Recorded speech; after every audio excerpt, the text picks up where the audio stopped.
আসানসোলে সকাল 5টায় ট্রেন ধরে আসতে প্রয়োজন আসা, কিন্তু এই রাতে 11টা ট্রেন ধরে এসছেন হচ্ছে। এই বদলের সঙ্গে যাত্রাকে কিন্তু মার্চ করাতে হবে। আপনারা যে প্রচেষ্টা নিয়েছেন আমি খুব আনন্দ পাচ্ছি এটা দেখে। আপনারা বেশিরভাগই বোধহয় বর্ধমানের মেমারি অঞ্চলের বাসিন্দা। যাত্রাকে কমার্শিয়াল তকমা লাগানোর জন্য কতগুলো হিন্দি গান ঢোকানো হলো। এবার দেখুন, দর্শকের মধ্যে কিন্তু নানা রকম দর্শক আছে, সবই দর্শক শখের ঐতিহাসিক নাটক এখনো পড়ে, কিন্তু কলকাতার পেশাদার দলে কিন্তু ঐতিহাসিক নাটক উঠে গেছে, পৌরাণিক নাটক দু একজন পড়েন, সেটাও অবলুপ্তির পথে। এবার কিছু পেনো জল যখন যাত্রা হতো তখন আমরা দেখেছি বিদ্যাসাগর, রামমোহন, স্টালিন, হিটলার এই ধরনের ব্যক্তিত্ব নিয়ে যাত্রা হতো।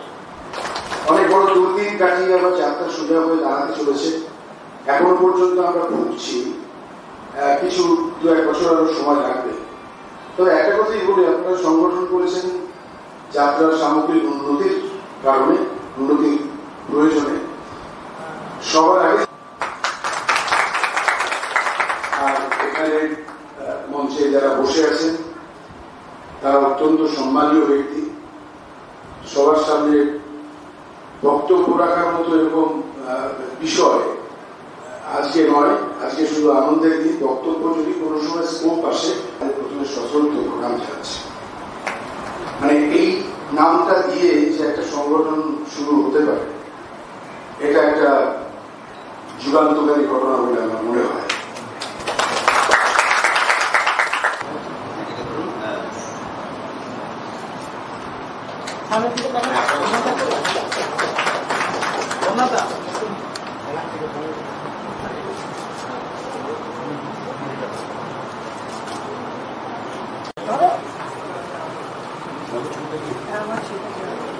একটা হাততালি চাই।